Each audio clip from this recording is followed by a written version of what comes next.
Wellman TV. Bobby Aguilar. Kabanata 511, Kabanata 511, Dragon Vein. Lumalakas ang aura ni Soren Taylor, at mukhang handa siyang kumilos. Si Emerson Holmes, na nakatayo sa tabi niya, ay humakbang sa kanyang harapan at same time na sinabi, kahit na ang Bobby Aguilar na ito ay medyo nakakainis, kailangan kong aminin na siya rin ay isang henyo sa mga nakababatang henerasyon. Hindi natin siya maaaring ituring na parang isang ordinaryong half-step na martial marquee. Ang mga henyo ay sinadya upang tapakan. Sigaw ni Soren Taylor. Anumang magagawa ni Bobby Aguilar, ako, si Soren Taylor, ay magagawa rin. Magaling sinabi. Humakbang pasulong si Bobby Aguilar, biglang pumutok ang kanyang aura. Malamig niyang tinitigan si Soren Taylor at sinabing, kung gusto mong kumilos, sige. Huwag mong isipin na natatakot ako sa iyo. Galit na sigaw ni Soren Taylor. Ngunit nang malapit na siyang kumilos, mabilis na tumayo si Emerson Holmes sa kanyang harapan at pilit na tinanggap ang suntok gamit ang kanyang pisikal na lakas. Bahagyang kumunat ang mga kilay ni Soren Taylor at sinabing, Chairman Holmes, ano ang kahulugan nito? Malamig na sagot ni Emerson Holmes, dahil ipinagkatiwala ka sa akin ng Martial Arts Association, kailangan mong makinig sa akin. Inutusan kita na huwag atakihin ng sinuman. Isang bakas ng hindi pagpayag ang sumilay sa mukha ni Soren Taylor. Sinulyapan niya si Bobby Aguilar at malamig na ngumuso, ang swerte mo. Nakita ni Bobby Aguilar na medyo nakakatuwa ang sitwasyon. Ito ay maliwanag na si Soren Taylor ay tulad ng isang bulaklak sa isang greenhouse, hindi nagalaw ng kalupitan ng mundo. Sa talentong taglay niya at sa kanyang background mula sa isang aristokratikong pamilya, natural lang na magkaroon siya ng mapagmataas na disposisyon. Gayunpaman, nakakalungkot dahil sa kawalan niya ng karanasan sa pakikipaglaban, paano siya magiging katapat ni Bobby Aguilar? Siyempre, minor episode lang ito, at hindi ito isinasapuso ni Bobby Aguilar. Sinulyapan niya ang bulubundukin at same time na sinabi, panahon na para pumasok tayo sa Dragon Veins na ito at tingnan. Pagkatapos ng mahabang obserbasyon, walang nakitang anomalya. Kasunod nito, si Bobby Aguilar ang nanguna at humakbang patungo sa bulubundukin. Malamig na pinagmasdan ni Emerson Holmes ang papaalis na figure ni Bobby at munition, dahil hinahanap mo si kamatayan, ihahatid kita ngayon. Pagkasabi nito, ikanaway niya ang kanyang kamay at sinabing, tara na. Malakas na nagmarcha ang grupo patungo sa bulubundukin. Ang paikot-ikot at paikot-ikot na hanay ng kabundukan ay umaabot sa malayo, na tila walang katapusan. Matapos makapasok sa bulubundukin, hindi pa rin maramdaman ni Bobby Aguilar ang anumang chi. Tulad ng naisip ko, tulad ng naisip ko. Walang tigil ang pag-ungol ng lalaking may bigot. Sinulyapan siya ni Bobby at sinabing, ano ba talaga ang nahanap mo? Mabilis na nagtaas ng mga kamay ang may bigot at sinabing, wala lang, kalokohan lang ang sinasabi ko. Matapos iwanan ang mga salitang ito, ang lalaking may bigot ay kumari pa ng takbo. Nagpatuloy si Bobby sa unahan. Sa bundok, may mga kumakaluskos na puno, ngunit ang kanilang mga kondisyon ng paglaki ay medyo mahirap, ganap na naiiba sa mga talaan ng Dragon Veins. Sa pagtingin sa paligid, naghinala pa si Bobby na siya ay niloko. Sa hindi kalayuan, si Emerson Holmes at ang iba pa ay naguguluhan din. Iniskan nila ang lugar, ngunit walang bakas ng anumang Dharma treasure na matagpuan. Maaaring mali ang impormasyon sa oras na ito. Napakunot ng noo si Emerson Holmes, tila nawalan ng malay saglit. May inilabas siyang mapa mula sa kanyang bulsa. Ang locus yung minarkahan sa mapa ay tiyak dito. Bukod dito, naitala rin sa mapa ang may katuturang impormasyon. President Holmes, kung ito talaga ang Dragon Vein, hindi magiging ganito ang kapaligiran sa paligid, mataimtim na nagsalita si Soren Taylor. Bahagyang tumango si Emerson Holmes at sinabing, ngunit ang impormasyong ito ay ipinasa mula sa itaas, hindi ito maaaring mali. Patuloy tayong maghanap, mungkahi ni Emerson Holmes. Kasabay nito, ang grupo ay patuloy na sumulong. Ang parehong partido ay lumakad sa parehong landas, na pinaghiwalay lamang ng isang maikling distansya, ngunit ni hindi nakakagambala sa isa pa. Ang bulubunduking ito ay hindi kapani-paniwalang mahaba, na umaabot ng milya-milya nang walang anumang palatandaan ng pagtatapos. Bukod dito, halos hindi maramdaman ni Bobby ang anumang chi. Ano ito? Nang mga sandaling iyon, biglang napansin ni Bobby ang isang stone tablet na nakatayo sa harapan niya. Sa stone tablet, may mga hanay ng mga salita na hindi masyadong malaki, ngunit napakalinaw at nababasa. Kahit na ang tablet ay lumampas sa mga bagyo, ganap pa rin itong buo. Yumuko si Eth, handang basahin ng mabuti ang mga salita sa stone tablet. Sa sandaling iyon, mabilis na naabutan ni Emerson Holmes at ng iba pa. Nandito lang, tulad ng mga talaan. Bahagyang natuwa si Emerson Holmes. Chairman Holmes, ano ang ibig mong sabihin? Sabik na tanong ni Soren Taylor at ng iba pa. Napangisi si Emerson Holmes, ayon sa impormasyong ipinasa, ang kayamanan ay nakatago sa ilalim ng isang tapyas na bato. Hanggat binuksan natin ito, natural na makikita natin ang kayamanan. Nang marinig ang mga salitang iyon, naningkit ang mga mata ni Bobby. Hindi kaya ang 5,000 taong gulang na halamang gamot ay nakatago sa ilalim ng batong tabletang ito? Ang mga hanay ng mga salita sa tapyas na bato ay pangunahing nagtala ng kasaysayan ng paglilinang. Golden Core Stage, Nascent Soul Stage, Emergence Stage, Splitting Stage, Merging Stage, Dacheng, Tribulation Stage. Tahimik na binibigkas ni Bobby Aguilar ang mga yugtong ito, bahagyang nakasimangot. Hindi ba ito ang mga antas ng kanyang sariling paglilinang? Sinasabi na ang Tribulation Stage Cultivator ay mga tunay na immortal na nalampasan ang mortal na mundo. Gayunpaman, sa kasalukuyang lipunan, walang nakakita kailanman ng isang magsasaka sa yugto ng kapigatian. Ang lahat ng mga tala ay mga alamat lamang. Ang isang Marshall Marquis, na katumbas ng Golden Core Stage, ay maituturing ng hindi magagapi sa mundo. Kung tungkol sa rurok ng kasalukuyang lipunan, ito ay marahil ang Nascent Soul Stage, na kilala rin bilang Martial Saint sa mundo ng martial arts. Lam-abi ka. Habang pinag-aaralan ni Bobby ang tablet, humakbang pasulong si Soren Taylor. Si Emerson Holmes at ang iba ay sumunod na malapit sa likuran. Sumulyap si Bobby kay Soren Taylor at sinabing, paano kung ayaw ko? Sumigaw si Soren Taylor, kung gayon, papatayin kita. Oh! Naningkit ang mga mata ni Bobby Aguilar. Dahan-dahan siyang bumangon, malamig na tinitigan si Soren Taylor. Nang malapit ng tumindi ang mga tensyon, mabilis na humakbang si Emerson Holmes. Bobby Aguilar, ayaw mo bang makita kung anong kayamanan ang nakatago sa ilalim nito? Malamig na sabi ni Emerson Holmes. Sumulyap si Bobby kay Emerson Holmes at ngumuso, sige, tingnan natin kung ano ang nakatago sa ilalim nito. Ang pangunahing layunin ng paglalakbay na ito ay upang makuha ang 5,000 taong gulang na mga halamang gamot upang matulungan siyang opisyal na humakbang sa pagiging isang kalahating hakbang na Marshall Marquis. Kaya, wala sa mood si Bobby na makipagtalo kay Soren Taylor. Si Emerson Holmes ay humakbang pasulong, pinitik ang kanyang palad, at ilang mahiwagang artifact ang lumitaw sa kanyang kamay. Ang mga artifact na ito ay naglabas ng isang aura ng kamahalan na nagtulak sa isang tao na yumuko bilang paggalang kapag nakita sila. 8 Marshall Marquis weapons. Nang makita ang mga mahiwagang kasangkapan sa kamay ni Emerson Holmes, hindi maiwasan ni Bobby Aguilar na magulat. Gaya ng inaasahan ng Capital City Martial Arts Association, basta-basta silang naglabas ng 8 Marshall Marquis weapons. Ang ganitong pagkabukas palad ay maaaring ipakita lamang ng Capital City Martial Arts Association.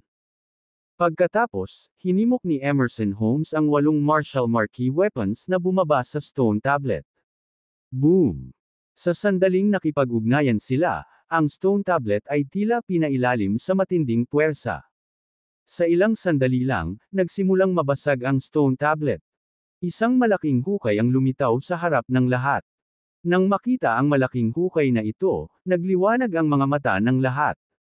Lalong natuwa si Bobby Aguilar.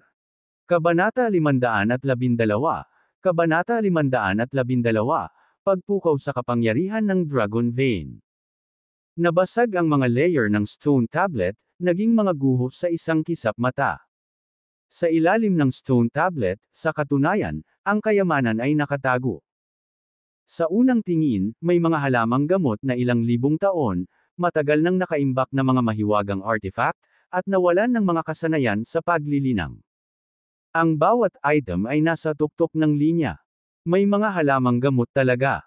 Tuwang-tuwa si Bobby Aguilar. Sa sandaling taglay niya ang 5,000 taong gulang na mga halamang gamot, maaaring pinuhin ni Bobby Aguilar ang isang reincarnation pill, pagkatapos ay tumuntong sa antas ng kalahating hakbang na martial marquee.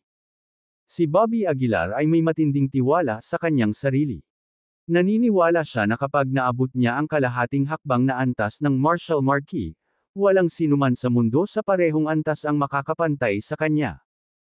Kahit nakaharap ang isang tunay na marquee, mananatili pa rin si Bobby Aguilar sa kanyang paninindigan.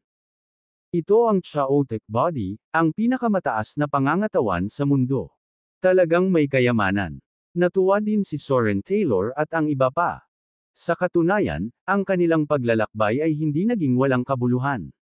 Ang tanging kakaiba ay na kahit na nahukay ang libu-libong taong gulang na mga halamang gamot, hindi pa rin nila maramdaman ang kahit katiting na chi mula sa kanila. Kakaiba iyon. Sa isip-isip ni Bobby. Sa sandaling nahukay ang Dharma Treasures, ang kapaligiran sa lugar ay nagsimulang medyo awkward. Kailangan ko lang ng isang tangkay ng 5,000 taong gulang na mga halamang gamot, at hindi ako maglalagay ng daliri sa iba. Si Bobby Aguilar ang unang bumasag sa matinding katahimikan. Nang marinig ito, hindi napigilan ni Emerson Holmes ang tumawa bilang tugon, isang tangkay ng 5,000 taong gulang na damo. Tunay nga, magaan ang pananalita mo. Malamig na sagot ni Bobby Aguilar, so ano ang ibig mong sabihin? Pinaikit ni Emerson Holmes ang kanyang mga mata at ngumisi, masyado kang mataas ang tingin mo sa iyong sarili. Superintendent ng isang medicinal herb na 5,000 taon talaga. Baka gusto mong tingnang mabuti kung sino ka. Bobby Aguilar, isa ka lang hamak na langgam na nakakuha ng mata ni Miss Taylor. Kahit na umakyat ang langgam sa pinakamataas na punto, ito ay isa pa ring laruan para sa mga taong katulad natin. Gusto mo ng damo? Sige, lumuhad ka at magmakaawa para sa akin, baka isipin kong ihagis sa iyo ang ilang mga labi. Ang biglaang pagbabago sa ugali ni Emerson Holmes ay nagdulot ng pagkatulala sa lahat. Maging si Bobby Aguilar ay hindi napigil ang sumimangot. Siya ay malamig na sumagot, at paano kung ipilit kong kunin ito? Maaari mong subukan ito palagi. Malamig na sabi ni Emerson Holmes. Gumawa ng mahinang hump si Bobby Aguilar. Pagkatapos ay iniabot niya ang kanyang kamay, handa nang kunin ang damo. Sa sandaling ito, gayunpaman, isang nakakatakot na enerhiya ang direktang nakatutok sa kanyang palad. Nang maramdaman ang enerhiyang ito, umasim ang mukha ni Bobby Aguilar. Nagmamadali niyang binawi ang kanyang kamay, ang enerhiyang iyon ay dumaan lamang sa kanyang palad. Ang nakakakilabot na bahagi ay ang enerhiyang ito ay talagang nag-iwan ng madugong gasgas sa kamay ni Bobby. Isang bahid lamang ng payak na enerhiya na nagawang hiwain ang walang tigil na balat ni Bobby Aguilar. Gaano kalakas ang enerhiyang iyon? Tandaan, kahit isang ordinaryong half-step martial marquee ay hindi makakasakit kay Bobby Aguilar ng ganito kadali. Si Emerson Holmes, na nakapikit, ay nagsabi, ang Capital City Martial Arts Association ay palaging walang pinag-iiwan. Inaasahan namin ang lahat ng posibleng isyo, kasama ka. Mahuhulaan mo ba, bakit hinahayaan ng Capital City Martial Arts Association ang isang half-step martial marquee na tulad ko na mamuno? Nanatiling tahimik si Bobby Aguilar, ngunit may bahid ng pagkabalisa sa kanyang puso. Iyon ay dahil, kaya kong gamitin ang kapangyarihan ng langit at lupa. Umungol si Emerson Holmes. Itinuro ang nabasag na stone tablet, malamig niyang sinabi, kapag nabasag ang stone tablet na ito, ang kapangyarihan ng Dragon Vein ay pinakawalan. Ang kapangyarihan ng Dragon Vein ay maaari pang makipaglaban sa isang martial marquee. Bobby Aguilar, sa tingin mo ba may pagkakataon ka? Lalong naging seryoso ang ekspresyon ni Bobby Aguilar. Hindsight being 20/20, dapat ay pinatay na niya itong Emerson Holmes sa simula. Bobby Aguilar, ang Capital City Martial Arts Association ay palaging nakikita kang isang tinak sa tagiliran nito. Hinanap ka namin, sa halip ay dumiretso ka sa amin. Malungkot na sabi ni Emerson Holmes. Kung gayon, ngayon ay sasamantalahin ko ang pagkakataong ito para patayin ka. Habang nagsasalita siya, bahagyang nanginig ang palad ni Emerson Holmes, at isang nakakatakot na kapangyarihan ang lumitaw ng wala saan. Boom! Papalapit na sa sukdulan ng kapangyarihang ito, halos makarating sa harap ni Bobby Aguilar sa isang kisap mata. Ang ganoong bilis, kahit na gamitin ang pag-urong ng ground sa 1 inch, hindi magkakaroon ng sapat na oras. Ganap na panimulang sagradong kamao. Sa isang sandali ng pagkaapurahan, may kuyam lamang ni Bobby Aguilar ang kanyang kamao upang harapin ang pag-atake ng direkta. Boom! Isang napakalaking puwersa ang sumabog sa kamao ni Bobby Aguilar. Isang nakakatakot na eksena ang naganap, ang agos ng kapangyarihang iyon ay talagang nabasag ang kamao ni Bobby Aguilar, maging ang kanyang braso ay dumanas ng isang mapangwasak na suntok. Paano nangyari ito? Namula ang mukha ni Bobby Aguilar. Alam niyang hindi simple ang kapangyarihang ito, ngunit hindi niya akalaing magiging ganito kalakas. Sinabi ko na sa iyo, ang kapangyarihan ng Dragon Vein, kahit na humarap sa isang martial marquee, mayroon itong pagkakataong lumaban. Napangisi si Emerson Holmes. Ikaw ay isa lamang kalahating hakbang na martial marquee, ang pagpatay sa iyo ay magiging isang pitik lang ng palso. Lalong lumaki ang ekspresyon ni Bobby Aguilar. Sinulyapan niya ang mga halamang gamot sa siwang, at nagngangalit ang kanyang mga ngipin. Napakahalaga ng damong ito kay Bobby Aguilar, talagang ayaw niyang isuko ito. Wala akong choice kundi lumaban hanggang kamatayan. Huminga ng malalim si Bobby Aguilar. Agad niyang hinimok ang Divine Dragon Power, naghahanda na ipagsapalaran ang lahat laban kay Emerson Holmes. Naghahanap ng kamatayan. Dito, walang katapusang munition si Emerson Holmes. Bahagya niyang itinaas ang kanyang daliri, nagpakawala ng nakakatakot na enerhiya sa tabi ni Bobby Aguilar. Bang! Napilitan si Bobby Aguilar na umatras ng ilang hakbang, ang kanyang pisikal na golden light ay direktang nabutas. Ay hindi. Parang may nahulaan si Bobby Aguilar. Sa ibabaw nitong Dragon Vein, kayang kontrolin ni Emerson Holmes ang lahat ng kapangyarihan. At ang kapangyarihang ito ay lumitaw ng wala saan, maaari itong ipanganak sa tabi ni Bobby Aguilar, na walang ganap na mapagtataguan. Sabi ng lahat malakas ang katawan mo. Parang ngayon, wala na. Napangisi si Emerson Holmes. Pumunta ka sa impyerno. Si Bobby Aguilar ay umungal sa galit, nagsagawa ng shrunken ground into 1 inch, sumulong siya sa pag-atake. Gayunpaman, itinaas lamang ni Emerson Holmes ang kanyang daliri, isang mabangis na agos ng kapangyarihan, na direktang nagpalipad kay Bobby Aguilar. Hindi ito kapangyarihan ni Emerson Holmes, ngunit kapangyarihan ng Dragon Vein. Ang puwersang ito, sa panimula, ay hindi isang bagay na maaaring kontrahin ng mga mortal. Kahit na ang katawan ni Bobby Aguilar ay hindi kapani-pani walang nababanat, hindi pa rin ito umubra. Masyadong sakam, madaling mawala ang iyong buhay. Napangisi si Emerson Holmes. To be honest, simula nang makita-kita, nakita ko na hindi ka nakaaya-aya. Malinaw na ikaw ay isang mahirap na karaniwang tao, ngunit ang tingin sa iyong mga mata kapag nakita mo ako ay walang takot. Saan nanggagaling ang kumpiyansa na ito? Ikaw ay rebelding langgam. Kasabay ng dagandong ni Emerson Holmes ay isa pang pagdagsa ng ligaw na kapangyarihan. Boom! Si Bobby Aguilar ay direktang sinampal sa lupa. Bakas sa kanyang laman ang mga bakas na bitek, at mula sa kanyang mga butas, tumulo ang mga linya ng dugo. Ganyan, kamangha-mangha, ang lakas, kinagat ni Bobby Aguilar ang kanyang mga ngipin, pakiramdam na parang ang bawat buto sa kanyang katawan ay madudurog. Pagkatapos, tuloy-tuloy na lumapit si Emerson Holmes kay Bobby Aguilar. Sa isang mapagkunwari na tingin kay Bobby Aguilar, nginisyon niya, hindi pa ba sapat na mamuhay bilang isang basura? Bakit tumalon sa maputik na tubig? Si Bobby Aguilar ay walang pasensya na makinig sa daldal, ang kanyang isip ay napuno ng mga saloobin ng pagtakas. Dahil ayaw mong maging isang basura, gagawin kitang isa.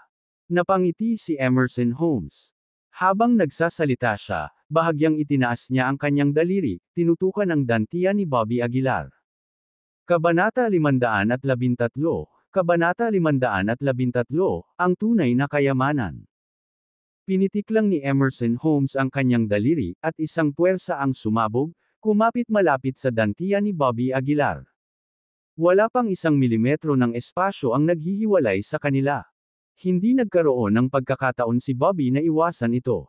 Mas mapang-api ang puwersang ito at brutal na hinampas ang dantian ni Bobby. Flop. Isang subo ng dugo ang biglang tumalsik mula sa bibig ni Bobby Aguilar. Hindi lang sinaktan ng matinding puwersa si Bobby kundi itinapon din siya ng 12 metro ang layo. Ang kanyang pisikal na katawan ay bumagsak sa hindi mabilang na mga bato habang siya ay dumausdas patungo sa gilid ng bangin. Kahit na ang katawan ni Bobby ay hindi nagpakita ng mga palatandaan ng paghinto habang siya ay dumausdas sa Dragon Vein at nagsimulang bumagsak pababa patungo sa bangin sa ilalim ng bangin. Si Emerson Holmes, na nakatayo sa di kalayuan, ay hindi maiwasang mapangiti ng malamig habang nakatingin. Mr. President, hahayaan na lang ba natin siyang tumakas? Kumunot ang noo ni Soren Taylor sa tanong. Tumaas ang isang kilay ni Emerson Holmes, malamig na tumawa, at sinabing, tumakbo. Ang suntok kanina ay sapat na para basagin ang kanyang dantian. Saan kaya siya tatakbo? Kumunot ang noo ni Soren Taylor, nagtanong, so sinasabi mo. Nasayang si Bobby Aguilar ngayon. Eksakto. Sa aking sorpresa, nakakuha kami ng hindi inaasahang resulta. Magaan na komento ni Emerson Holmes. Gayunpaman, napabuntong hininga si Soren Taylor at sinabing, sayang hindi namin siya pinatapos. Sinulyapan ni Emerson Holmes si Soren Taylor, na halatang hindi nabigla sa kanyang sinabi. Well, oras na para makita kung anong mga kayamanan ang nasa loob. Idineklara ni Emerson Holmes. Mula sa hukay, ang karamihan ng tao ay nagsimulang mangolekta ng kayamanan pagkatapos ng kayamanan. Karamihan sa mga ito ay binubuo ng mga halamang gamot, bawat specimen ay higit sa 1,000 taong gulang. Mayroong kasing dami ng 8 sample ng mga halamang gamot na mahigit 5,000 taong gulang. Nilingan ni Emerson Holmes ang lahat at seryosong nagpahayag, gusto kong kunin ang pagkakataong ito para mag-concentrate at subukang makapasok sa military marquee realm. Breakthrough sa military marquee. Hindi maiwasan ang lahat na matigilan. Tumango lang si Emerson Holmes, exactly. Isang buhok na lang ang layo ko mula sa kaharian ng military marquee, at ngayon ang pangunahing pagkakataon. Pumitas siya ng ilang halamang gamot, pagkatapos ay nakahanap ng maswerteng lupain upang ituon ang kanyang mga pagsisikap sa paglusob. Ang iba ay voluntaryong nagsilbi bilang mga tagapag-alaga sa panahon ng tagumpay ni Emerson Holmes. Ang katawan ni Bobby Aguilar ay bumagsak ng diretsyo mula sa bulubundukin, na bumaba ng daan-daang metro. Hindi mabilang na mga puno ang naputol sa kalahati, at sa ilang sandali, ang katawan ni Bobby Aguilar ay bumagsak sa lupa. Kahit gaano kalakas at katatag si Bobby, nararamdaman pa rin niya na parang madudurog ang kanyang mga laman loob sa epekto ng pagkahulog. Damn it! Pagmumura ni Bobby habang umaagos ang dugo sa gilid ng kanyang bibig, halatang sobrang sakit. Hinawakan niya ang kanyang puson, doon lamang nakita ang isang madugong butas. Labis nitong ikinabahala si Bobby. Ang kanyang ekspresyon ay galit na galit, ang kanyang mukha ay nakamamatay na mapatla, at dali-dali niyang sinubukang buhayin ang espiritual na kapangyarihan sa kanyang dantian. Isang bakas ng espiritual na kapangyarihan ang lumabas mula sa dantian. Sa loob ng dantian, tila isang gintong liwanag ang sumasangga sa kanya mula sa pag-atake ni Emerson Holmes. Sa kabutihang palad, hindi nasira ang dantian ko, nakahinga ng maluwag si Bobby. Umupo siya doon at tumahimik. Kung hindi ako nagkakamali, ito ay dapat na paraan ng aking ama. Napaisip si Bobby sa kanyang puso. Noong nilalamon niya ang Earthfiend Valley Ancestor, muntik nang sumabog ang kanyang dantian. Sa oras na iyon, ang parehong gininto ang liwanag ay nagpo-protekta sa kanya, at ito ang pangalawang pagkakataon. Pare, sino ka ba talaga? Bulong ni Bobby sa mahinang boses. Sayang ang mga halamang iyon. Sa sandaling iyon, naalala ni Bobby ang tambak ng mga halamang gamot na nakatago sa ilalim ng stone tablet. Thirst, hindi ko akalain na natuklasan mo rin pala. Habang malalim ang iniisip ni Bobby, may biglang nagsalita sa gilid. Sinimulan nito si Bobby, dali-dali siyang lumingon at nakita ang lalaking may bigot na nakatayo sa likuran niya, baka sa mukha niya ang sama ng loob. Anong ginagawa mo dito? Kumunot ang noo ni Bobby Aguilar. Bahagyang ngumuso ang lalaking may bigot, kung makakatuklas ka ng isang sekreto, paanong hindi magagawa ng guro? Isang sekreto. Natigilan si Bobby. Magtatanong pa sana siya, ngunit mabilis niyang nilunok ang kanyang sinabi. Pagkatapos, tumayo si Bobby Aguilar, pinipigilan ang kanyang takot, at sinabing, "Syempre, nakita ko na ang lihim ng lugar na ito." Nag-thumbs up kay Bobby ang lalaking may bigot, nakakapansin talaga. Mas nauna mo pa itong nalaman kaysa sa akin.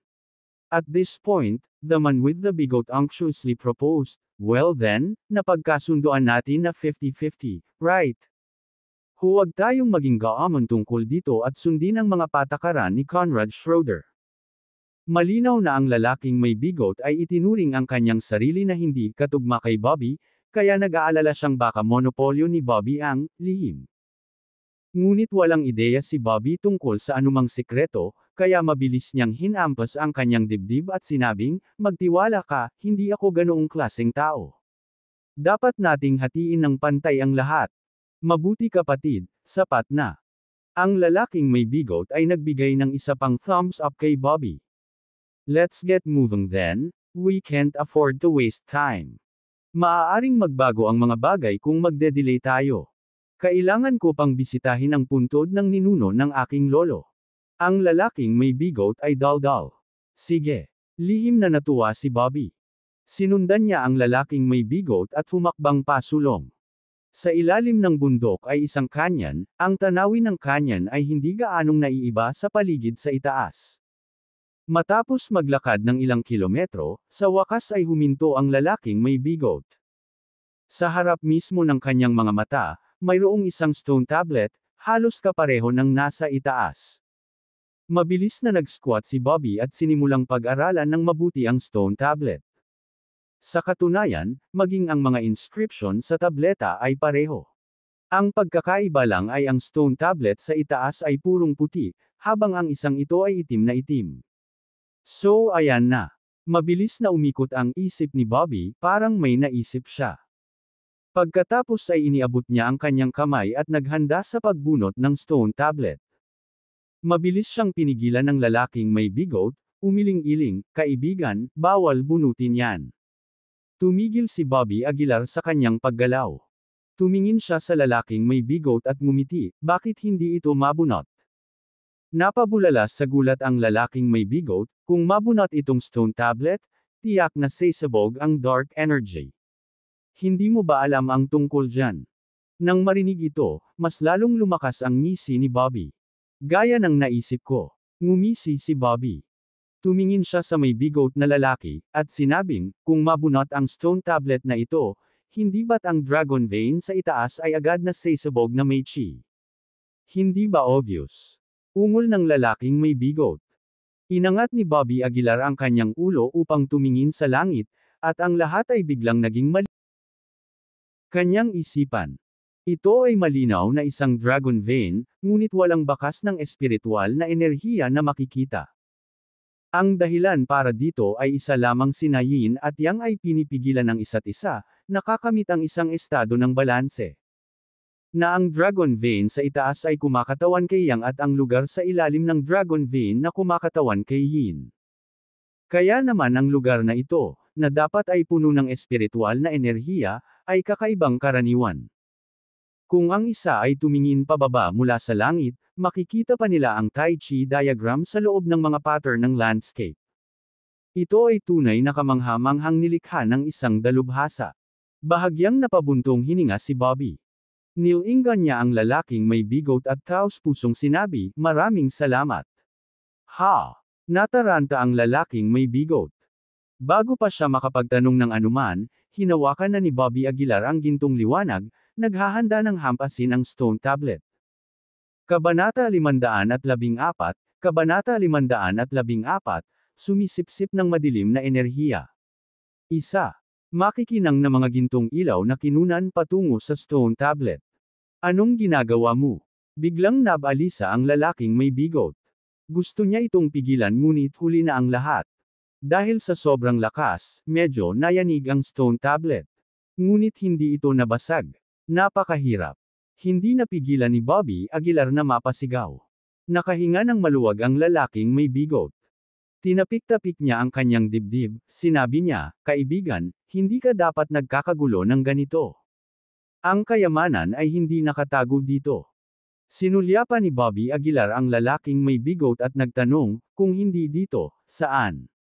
"Siyempre nasa malapit lang. Masasabi mong wala kang karanasan." Ungol ng bigot. Gumuhit siya ng bilog sa tapyas na bato at sinabi, "Sino ang mag-uukit ng tagwan ng kayamanan sa isang tapyas? Ito ay tulad ng pagtatago ng pilak sa simpleng paningin." "Tama ka." Matapos ang paalala ng lalaking bigot, natauhan si Bobby Aguilar. Ibig sabihin, ang totoong nakatagong kayamanan ng Dragon Vein ay hindi ang mga halamang gamot sa ilalim ng stone tablet. Kung iyon ang kaso, marami pa ring makukuha mula sa Dragon Vein. Kaibigan ko, hindi mo talaga mabubunot ang bagay na ito. Inilabas ng lalaking may bigot ang kanyang mga gamit habang nagbubulungan. Dapat sabihin, ang mga kasangkapan ng bigot ay kumpleto. Anumang bagay na may isip, halos mayroon siya. Bakit takot na takot kang bunutin ang batong ito? Nagtatakang tanong ni Bobby Aguilar. Umirap ang lalaking may bigot at nagsabi, "Naparito ako upang humanap ng kayamanan, hindi para mawala ang aking buhay. Paano kung may maruruming bagay sa ilalim?" Nanghihingi yan ng gulo. Naisip ito ni Bobby Aguilar, at tila may katuturan ito. Kung hindi totoo ang kayamanan na nakatago sa ilalim ng stone tablet, walang dahilan para makipagsapalaran. Ngunit para kay Bobby Aguilar, ang dark energy ay hindi isang bawal, ito ay talagang isang banal na bagay para sa kanyang paglilinang. Sa makatuwid, hindi pinansin ni Bobby Aguilar ang bigot na lalaki at inipon ang kanyang lakas bago muling sumuntok. Boom! Sa ilalim ng suntok na ito, ang stone tablet sa wakas ay nagsimulang lumuwag. "Oh, my friend, bakit ang tigas ng ulo mo?" Umiwas sa gilid ang lalaking bigot habang nagrereklamo. Tumawa si Bobby Aguilar, "Huwag kang mag-alala, kung may maruming bagay, paprotektahan kita." "Bamulong ang bigot, protektahan mo ako. Natatakot ako na baka may sumulpat na soul stage na halimaw sa ilalim." Habang nagsasalita siya, muling sumuntok si Bobby Aguilar. Matapos ang tatlong magkasunod na suntok, hindi na nakayanan ng stone tablet ang pressure at nabali. Bitik. Sa malutong na tunog, nabasag ang stone tablet. Isa pang malaking hukay ang lumitaw sa harap ng mga mata ni Bobby Aguilar sa sandaling ito. Kung ikukumpara sa napakalaking hukay ng Dragon Vein, ang isang ito ay tila mas malabo. Walang mga halamang gamot, pabayaan ang mga kasanayan sa paglilinang. Sa isang sulyap, mayroong isang itim na salamin sa loob, dalawang bronze plaque, at isang berdeng hairpin. Pagkakita nito, nagmamadaling tumakbo ang may bigot. Hinaplos niya ang kanyang bigot, kumikinang ang kanyang mga mata habang walang tigil na sinusuri ang mga bagay na ito. Si Bobby Aguilar ay hindi nagmamadaling pumili ng mga bagay, ngunit magalang na sinabi, "Kaibigan, alin ang gusto mo?" Isang tusong kislap ang sumili sa mga mata ng may bigot. Umubos siya at sinabing, "To be frank, I like that hairpin. I wonder kung papayag ka sa akin." "Sige, papunta sa iyo ang hairpin." Ikinaway ni Bobby Aguilar ang kanyang kamay, at nang walang pagdadalawang isip, kinuha niya ang itim na salamin at mga tansong plate. Hindi napigilan ng may bigot na mapatitig sa pagtataka. Nakatutok ang kanyang mga mata sa itim na tansong salamin. "Anong mali?" Tumawa si Bobby Aguilar. "Bamulong ang bigot, napaka-generous mo. Kayamanan ang hairpin, ayaw mo ba?" Hindi, paano ko pagnanakawan ng isang tao ng mahal niya?" Humalaklak si Bobby Aguilar. Ang lalaking may bigot ay hindi napigil ang mapabuntong hininga sa langit, ang pinakadakilang panlilinlang ay katapatan. Nang makita ang kanyang malungkot na hitsura, si Bobby Aguilar ay tumawa at sinabing, "Kaibigan, maaari bang maging kayamanan ang itim na tansong salamin na iyon?" Sa pagbanggit sa tansong salamin, ang lalaking may bigot ay kumaibot ng hindi sinasadya. Pagkatapos, dumilat siya at sinabing, "Mula ngayon, huwag mong banggitin ang mga salitang bronze mirror." Lihim na natuwa si Bobby Aguilar sa kanyang puso, tila tama ang kanyang nahulaan. Ang tansong salamin na ito ay ang tunay na kayamanan. Walang anuman ang maliit na bagay na ito. Kapag kumilos ang guro, malalaman mo kung ano ang tunay na kayamanan. Dinilaan ng lalaking may bigot ang kanyang labi at sinabing. Kinuha niya ang sarili niyang mga gamit at nagsimulang kumalikot sa lupa. Dapat sabihin, propesyonal talaga itong lalaking may bigot. Ilang beses siyang umikot sa paligid, may hawak na pala sa kamay at bumubulong sa sarili. Si Bobby Aguilar naman ay tumabi at tahimik na naghintay. Kahit na ang lalaking may bigot ay tila baliw, siya ay talagang puno ng mga kasanayan, at si Bobby Aguilar ay naniniwala sa kanyang mga kakayahan. Sa sandaling iyon, biglang may gumalaw sa malaking hukay. Sa ilang sandali, ang malamig na madilim na enerhiya ay nagsimulang lumabas mula sa loob ng hukay. Sa isang iglap, biglang bumaba ang temperatura sa paligid. Agad na napuno ng walang katapusang dark energy ang buong canyon. Ang lakas ng dark energy. Hindi napigilan ni Bobby Aguilar na huminga ng malalim nang makita ito. Sa hindi kalayuan, ang lalaking may bigot ay naglabas ng isang espadang kahoy na pitch at kinakabahang sinabi, "Mga demonyo at multo, hindi natatakot sa iyo ang guro." Hindi siya pinansin ni Bobby Aguilar. May bakas ng excitement sa mga mata niya. Hindi niya inaasahan na malapit sa Dragon Vein, may nakatagong yinpit. Ang gayong mayamang madilim na enerhiya ay isang napakahusay na tonic para kay Bobby Aguilar. Kung mapipilitan ni Lord Pavilion Master ang kanyang kaharian, kaya ko rin. Naisip ni Bobby Aguilar sa kanyang puso. Kaya naman, hindi na siya nag-aksaya ng oras at agad na naupo na naka-cross-legged. Kaibigan, ipauubaya ko sa iyo ang negosyong treasure hunting. Hihintayin kita. Nakangiting sabi ni Bobby Aguilar. Bumulong ang lalaking may bigot, "Ginagawa ko ang lahat ng trabaho. Mas mabuting bigyan mo pa ako ng mas maraming kayamanan mamaya. Huwag kang mag-alala, huwag kang mag-alala." Tumawa si Bobby Aguilar. Pagkatapos, hindi na nag-aksaya pa ng oras si Bobby Aguilar. Bahagyang nakapikit ang mga mata, bumukas ang lahat ng pores sa katawan, at sinimulan niyang i-absorb ang nakapalibot na dark energy. Magulong katawan. Sa panunood ng eksenang ito, ang laging mapaglarong lalaking may bigot ay biglang kumunat ang kanyang mga kilay. Saglit niyang tinitigan si Bobby Aguilar, ngunit sa huli ay hindi ito nagsalita. Tulad ng paglabas ng madilim na enerhiya mula sa hukay, ang hukay sa itaas ng Dragon Vein ay nagsimula ring magpakita ng mga pagbabago. Ang chi, na nag-counterbalance sa dark energy, ay nasira ang balanse sa sandaling ito. Isang walang katapusang dami ng chi ang bumulwak mula sa hukay na ito. Anong mayaman na chi? Excited na bulalas ni Soren Taylor. Napansin ng lahat ng miyembro ng Capital City Martial Arts Association ang chi sa hukay sa sandaling ito. Kapaki-pakinabang ang paglalakbay na ito. Isa talaga itong Dragon Vein. Kahit na hindi nila alam kung ano ang nangyari, ito ay isang magandang pagkakataon upang linangin.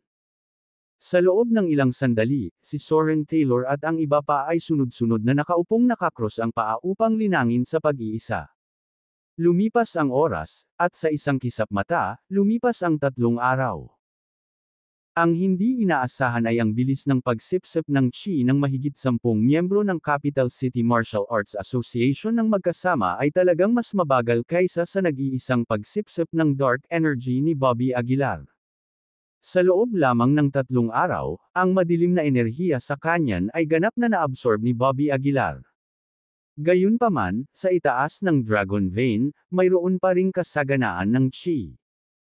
Kabanata 515, Kabanata 515, Orb sa Dark Energy Grave. Tila kailangan ni Bobby Aguilar ng mas dark energy at chi. Bumangon siya mula sa lupa. Ito ang kanyang ikatlong beses na sumisipsip ng madilim na enerhiya sa napakalaking sukat. At ang epekto sa pagkakataong ito ay tila mas mahusay kaysa dati. Maaaring kung mas maraming chi ang naabsorb ko, mas maganda ang epekto ng dark energy. Nagtataka si Bobby Aguilar sa kanyang puso. Kung hindi dahil sa presensya ng consummate inner strength Grandmaster Realm, malamang na nakapasok na si Bobby Aguilar sa half-step na Martial Marquee Realm o nalampasan pa ito. Hanggat lumampas ako sa kalahating hakbang na hangganan ng Martial Marquee, hindi ako dapat magtagal bago makapasok sa Military Marquee Realm. Napaisip si Bobby Aguilar sa sarili. Ang akumulasyon ng madilim na enerhiya ay nagbigay ng seguridad sa mga sumunod na tagumpay ni Bobby Aguilar. Sa tatlong ganoong lugar, maaari akong pumasok sa Military Marquee Realm. Napaisip si Bobby Aguilar sa sarili. Sa puntong ito, hindi naiwasang mapatingin si Bobby Aguilar sa lalaking may bigot sa hindi kalayuan. Ang lalaking ito na may bigot ay patuloy na nagsasalita tungkol sa paghuhukay ng mga libingan, at karamihan sa mga libingan ay puno ng dark energy. Marahil may paraan ng lalaking bigot na ito. Hindi napigilan ni Bobby Aguilar ang pagkasabik. Sa mga oras na ito, umiikot pa rin sa paligid ang lalaking may bigot. Paminsan-minsan, inaapakan niya ang kanyang paa o nakahiga sa lupa para makinig sa kung ano-ano. Kamusta na? Hindi mo pa nahahanap? Tanong ni Bobby Aguilar. Nagulat ang lalaking may bigot, tinitigan niya si Bobby Aguilar at sinabing, paano ka magiging parang multo, sinusubukang takutin ng guro hanggang mamatay. Inilibot ni Bobby Aguilar ang kanyang mga mata at sinabing, mukhang marami kang ninakaw na libingan. Kung hindi, paano ka naging mahiyain? Mayabang na nagsalita ang may bigot, oo naman. Mula sa imperial na libingan ni Emperor Aguilar hanggang sa libingan ng mga ninuno ng pamilya ng aking lola, walang lugar na hindi binibisita ng guro. Nang marinig ito, lihim na natuwa si Bobby Aguilar. Tila kailangan niyang magkaroon ng magandang relasyon sa lalaking bigot. Ito ang lugar. Sa sandaling ito, tinapakan ng bigot ang kanyang paa, at may bakas ng tononibik na sumilay sa kanyang mga mata. Hindi nagtagal, ang lalaking may bigot ay naglabas ng ilang ritual na bagay mula sa kanyang special magic artifact, lumuhod, at nagsimulang sumamba. So, kayong mga grave robbers ay partikular tungkol dito. Biro ni Bobby Aguilar. Inilibot ng lalaking may bigot ang kanyang mga mata at sinabing, ito ang tinatawag na etiquette. Hindi mo maiintindihan. Nang may handa na ang lahat, nagsimulang kumilos ang bigot. Naglabas siya ng pala, may hawak na teknik sa kanyang kamay, at itinutok ito sa lupa. Boom! Sa isang hit lang, nagsimulang yumanig ang lupa. Ang layer ng lupa sa itaas ay nagsimulang matuklap. Mabilis na hinawakan ng may bigot si Bobby Aguilar at tumalon sa gilid, tuwang-tuwang sinabing, maghintay ka lang. Siguradong may kayamanan sa loob. Ang mga layer ng lupa ay nahulog, at pagkatapos ng ilang minuto, isang kompletong libingan ang lumitaw sa harap ng kanilang mga mata. Sa unang tingin, ang libingan na ito ay masusing ginawa, nakahawig ng isang sinaunang palasyo ng imperial. Para bang ang interior ay sadyang ginawa ng mga arkitekto, na may napakagandang pagkakagawa. Sandaling natigilan si Bobby Aguilar. Paano nagagawa ang isang libingan ng napakaganda, mahirap paniwalaan. Paano kung ganoon? Alam mo ba kung gaano ako kahanga-hanga ngayon? Hinaplos ng bigot ang kanyang bigot at matagumpay na sinabi. Tinitigan ni Bobby Aguilar ang libingan at bamulong, tiyak na may kayamanan doon. Of course, seryosong sabi ng may bigot. Itinuro niya ang dragon vein sa itaas at pagkatapos ay sa puntod na nasa harapan niya. Ito ay tinatawag na Dark Bright Energy Grave. Ang taong maaaring magtayo ng libingan malapit sa dragon vein ay tiyak na isang taong hindi pangkaraniwan sa kanilang buhay, tama ba? Tahimik na sabi ng may bigot. Si Bobby Aguilar ay taos-pusong nagbigay ng thumbs up sa bigot. Gaya ng inaasahan, lahat ay may kanya-kanyang kadalubhasaan. Maging ang Capital City Martial Arts Association, isang nangungunang organisasyon, ay hindi tugma para sa isang nangungunang propesyonal. Tara na, sabi ng lalaking may bigot. May panganib ba sa loob? Tanong ni Bobby Aguilar. Ang lalaking may bigot ay umiling, sinabing, sa lugar ng Dragon Vein, imposibleng maglagay ng mga bitag.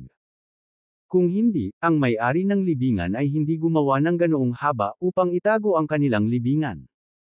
Sumunod si Bobby Aguilar sa likod ng lalaking may bigot, papasok sa malaking libingan. Gaya ng inaasahan, smooth sailing ang lahat. At ang lalaking may bigot ay tila alam ang kanyang daan, na direktang dinala si Bobby Aguilar sa isang pintuang bato. Ang pinto ay nakaharap sa timog, parisukat at kahanga-hanga, na nagpapalabas ng aura ng isang mahusay na pinuno. Gamit ang lihim na pamamaraan, marahang tinapik ng lalaking may bigot ang pinto, dahilan para bumukas ito ng may malakas na dagandong. Kinailangang aminin ni Bobby Aguilar na natulala siya sa mga kakayahan ng lalaki, at ang kanyang impresyon sa kanya ay lubos na bumuti. Pagbukas ng pinto, nakita nila ang mga kayamanang nakaimbak sa loob. May mga halamang gamot na nakatago sa mga banga, kalahating dibdib ng ginto, at ilang personal na palamuti. Sa paningin ng mga ordinaryong tao, ito ay mga makamundong kayamanan lamang. Ngunit para sa mga magsasaka, ang tinatawag na mga palamuting ito ay mga top-tier na mahiwagang artifact. Nagmamadaling sumulong si Bobby, binasag ang isang garapon gamit ang kanyang kamay. Sa loob ay isang halamang gamot na hindi kilalang pangalan. Napatingin si Bobby sa halamang gamot at hindi maiwasang sumimangot.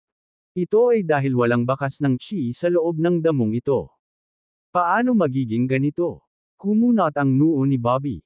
Mukhang napansin ng lalaking may bigot ang pagkalito ni Bobby. Ngumisi siya, ito ay isang dark energy grave. Ang mga halamang gamot sa loob ay mga handog sa paglilibing lamang. Paano sila naglalaman ng chi? Medyo nagdilim ang mukha ni Bobby. Ang kailangan niya ngayon ay isang 5,000 taong gulang na halamang gamot. Kung hindi siya makahanap ng isa, ang paglalakbay na ito ay hindi gaanong mahalaga sa kanya. Kabutihan, napakaraming kayamanan dito. Kailangan ko munang pumili ng pinakamahusay. Dinilaan ng lalaking may bigot ang kanyang labi at masayang sinabi. Pumunta siya sa tumpok ng mga kayamanan at nagsimulang maghanap, pumili kung ano ang gusto niya. Samantala, si Bobby naman ay nanatiling nakatayo ng matagal na tila nawawala sa pag-iisip. Tama. Sa pagkakataong iyon, parang may naisip si Bobby. Nagmamadali siyang tumingin sa lalaking may bigot at nagtanong, masasabi mo ba kung ilang taon na ang libingan na ito? Sinulyapan ng lalaki si Bobby at ngumisi, nagdududa ka ba sa professional ability ko? Hindi ko lang masasabi ang edad, kundi alam ko rin kung kailan itinayo ang libingan na ito. Nagmamadaling nagtanong si Bobby, kaibigan ko, ilang taon na ba mula nang itayo ang libingan na ito? Matapos lumingalinga sa paligid at sumangot ng hangin, ang lalaking may bigot ay nagsabing nakangiti, halos 3,000 taon. 3,000 taon.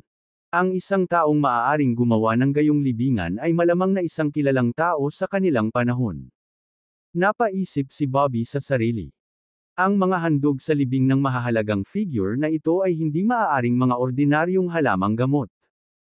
Sa madaling salita, ang mga halamang panglibing ng mga mahahalagang figure na ito ay tiyak na magiging mga kayamanan ng mundo na may hindi bababa sa 1,000 taon ng potency. Kung isa sa alang-alang na ang mga halamang panggamot ay hindi gaanong kakaunti gaya ng mga ito ngayon, ang halamang ito ay maaaring libu-libong taon na ang edad noong nilikha ang libingan. Ang isa pang 3,000 taon ay lumipas, kaya ang posibilidad ng halamang gamot na ito ay higit sa 5,000 taong gulang ay medyo mataas.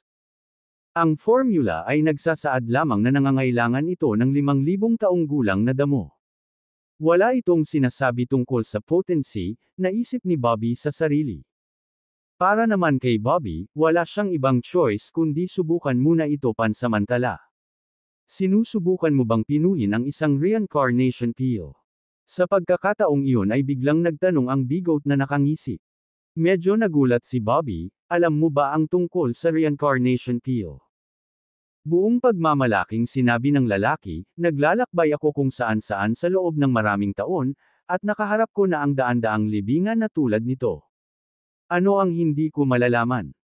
Pagkasabi noon, huminto sandali ang lalaki bago ngumiti, hindi lang ang reincarnation pill ang alam ko, kundi mayroon din akong mga kinakailangang sangkap. Kung payag ka, maaari mong ipagpalit sa akin ang tansong salamin na iyon. Ano sa tingin mo?